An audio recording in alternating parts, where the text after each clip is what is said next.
ঘুমোবো আমি, ঘুমোবে তুমি, গল্প শোনাবে ঘুম পড়ি, হালকা আলো চোখ বন্ধ। চলো একটা গল্প শুনি। রাতের গল্প বাংলায়। আজকের গল্প রাক্ষস ও রাজা। এক দেশে ছিল এক রাজা। তার নাম ছিল বীরেন সিং। হাতিশালে হাতি, ঘোড়াশালে ঘোড়া, পুকুর ভরা মাছ, বাগানে কত ধরনের নানান ফুল। তারপরও রাজার মনে সুখ নাই। রাতের বেলা যখন সবাই ঘুমিয়ে থাকে, এক রাক্ষস এসে প্রজাদের জমির ধান, পুকুরের মাছ, লাঙ্গলের গরু সব খেয়ে ফেলে। রাজদরবারে রাজার চিন্তার শেষ নাই। রাজা কত বড় বড় পণ্ডিতদের সাথে পরামর্শ করছে। প্রাসাদে পাহারা বাড়িয়ে দেওয়া হয়েছে। হয়তো রাক্ষস এখনো পর্যন্ত প্রাসাদ আক্রমণ করতে পারেনি, কিন্তু পরে করবে না তার কোনো ঠিক নেই। সারা দেশে এভাবে পাহারা বাড়ানো সম্ভবও নয়।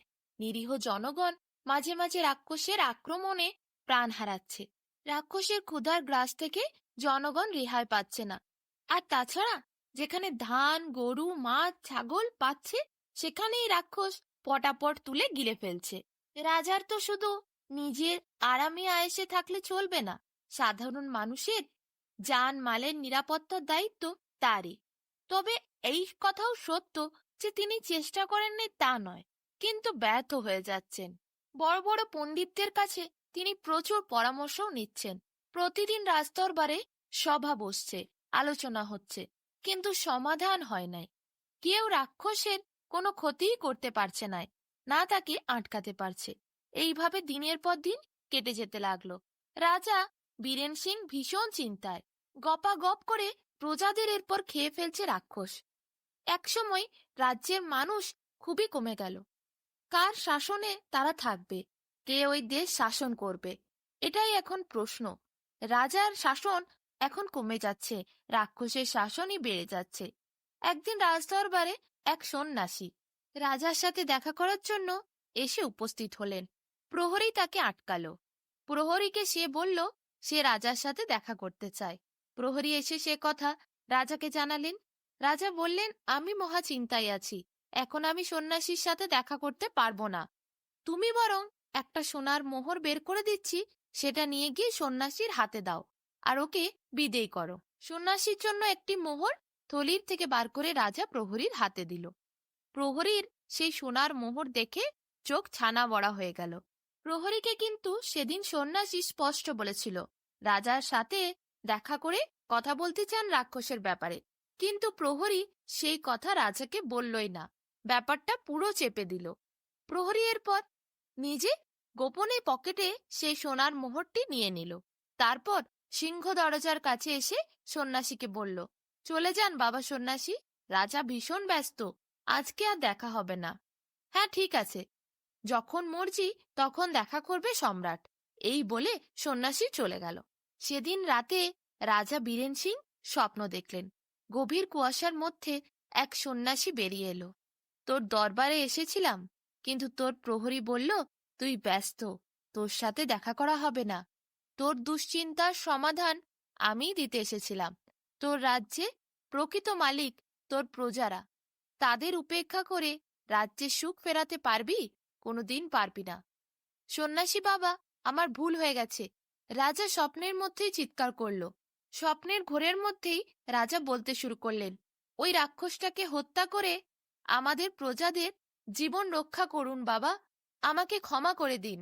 সন্ন্যাসী স্বপ্নে তাকে বলল, শোন, রাক্ষস বাইরে নেই, তোরই মদত আছে। এদিকে রাজা ঘোরে বললেন, মানে কি বলছেন বাবা? সন্ন্যাসী আবার স্বপ্নের মধ্যে অট্টহাসি হেসে বলল, এমন কোনো নিষ্পাপ যুবকের সন্ধান করো যে কোনোদিন পাপ করেনি, মিথ্যে বলেনি, সবাই তাকে ভালোবাসবে, বিশ্বাস করবে। এমন মানুষ এ যুগে কোথায় পাবো? রাজা স্বপ্নের মধ্যেই উত্তর দিলেন সন্ন্যাসীকে, পেতেই হবে। সেই রাক্ষসকে হত্যা করার জন্য তোমাকে তাকে খুঁজে বার করতে হবে। সে ছাড়া ওই রাক্ষসকে হত্যা করার কারুর ক্ষমতা নেই। স্বপ্নের ঘোরের মধ্যেই রাজা বিড়বিড় করে সন্ন্যাসীর সাথে কথা বলছিলেন। তারপর রাজা বললেন, আপনি বলে দিন বাবা, কোথায় পাবো?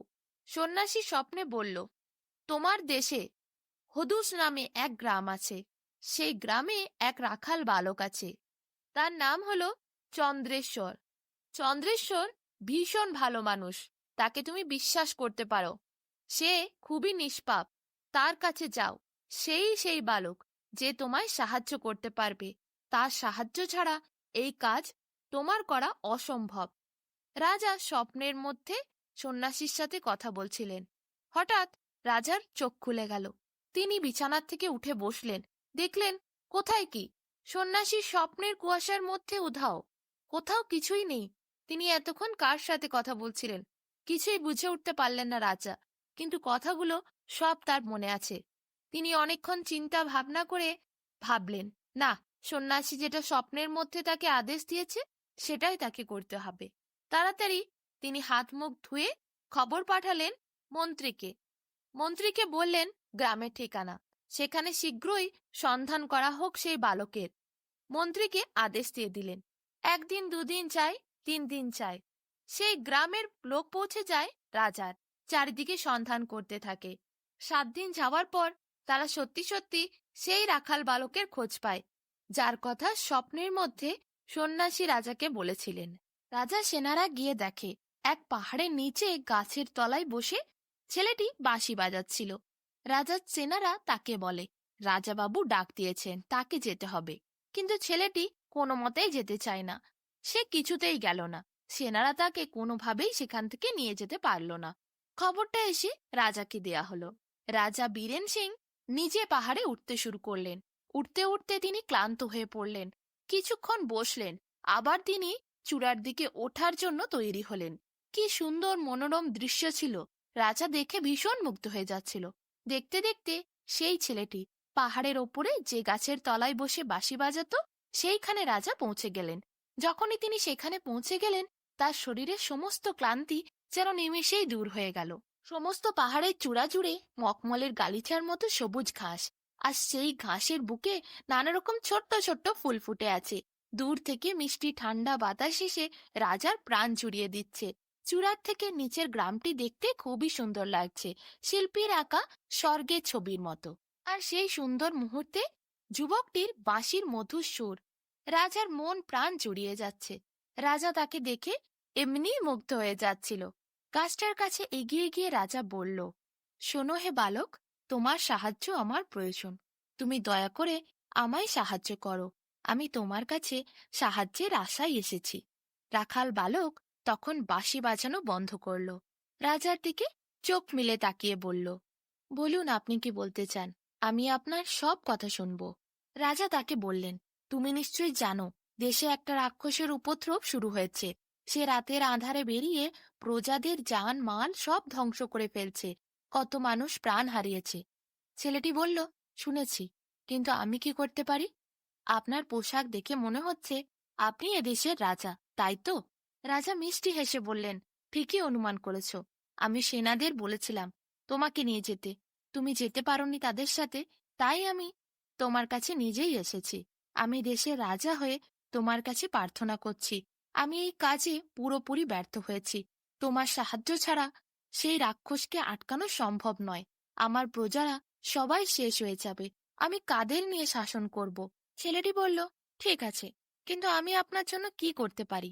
রাজা বললেন, তুমিই সব পারো। এক সন্ন্যাসী বাবা স্বপ্নে এসে তোমার ব্যাপারে আমাকে বলেছিলেন তুমিই পারবে রাক্ষসকে হত্যা করতে। ছেলেটি বলল, সে কি? আমি করব রাক্ষসকে হত্যা? আমার দ্বারা কি এ সম্ভব? সম্ভব, তোমার দ্বারাই সম্ভব।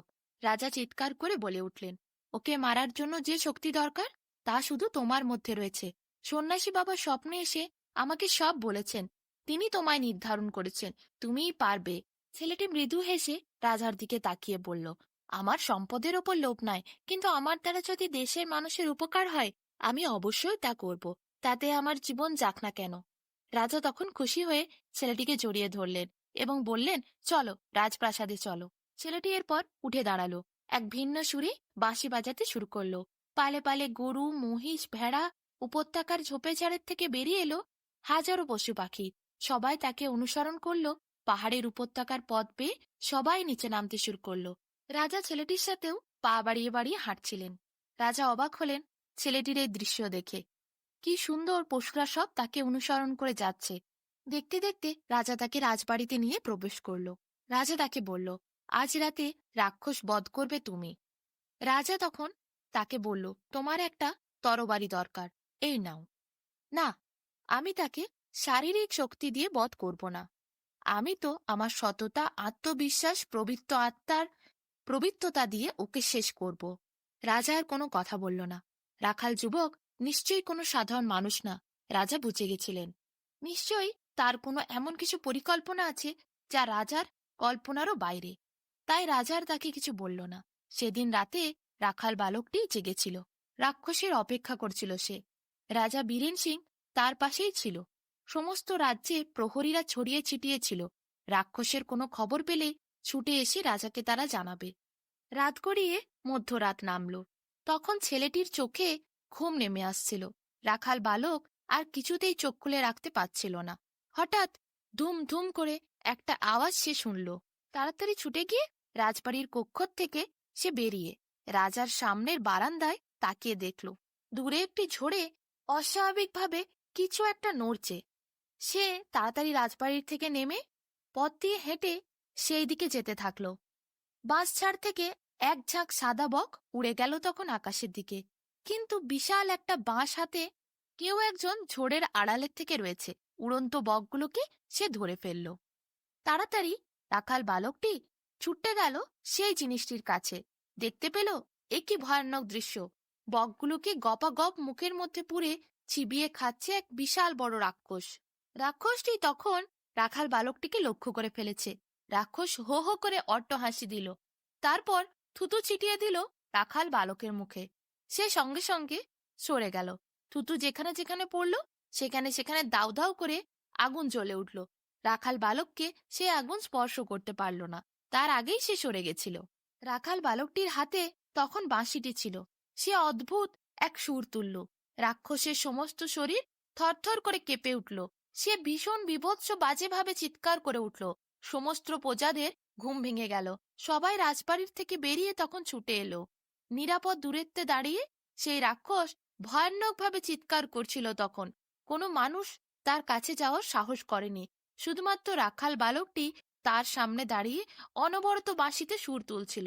রাক্ষসের গোটা শরীর ভাঙতে শুরু করলো।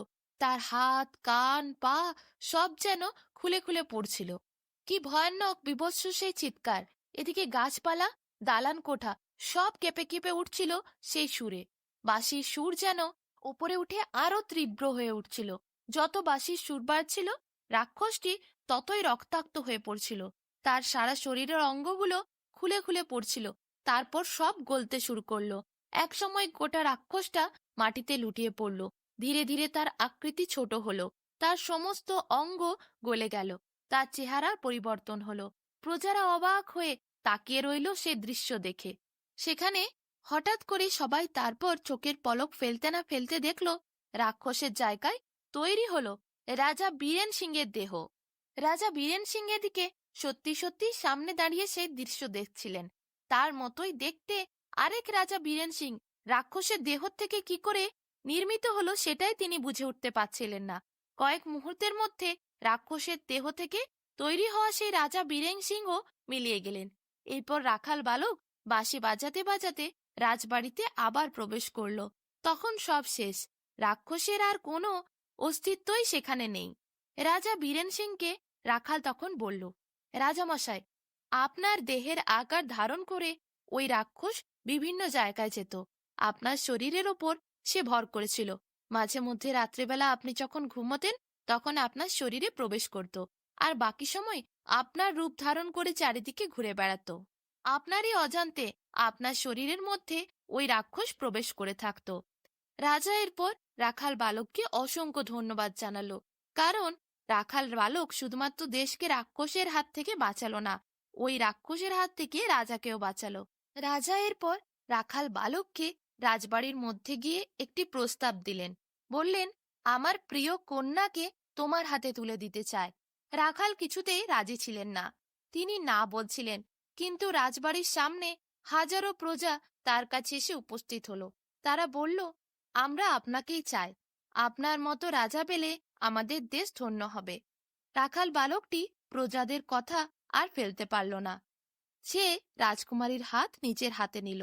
নির্দিষ্ট দিনে তাদের বিবাহ সম্পন্ন হলো।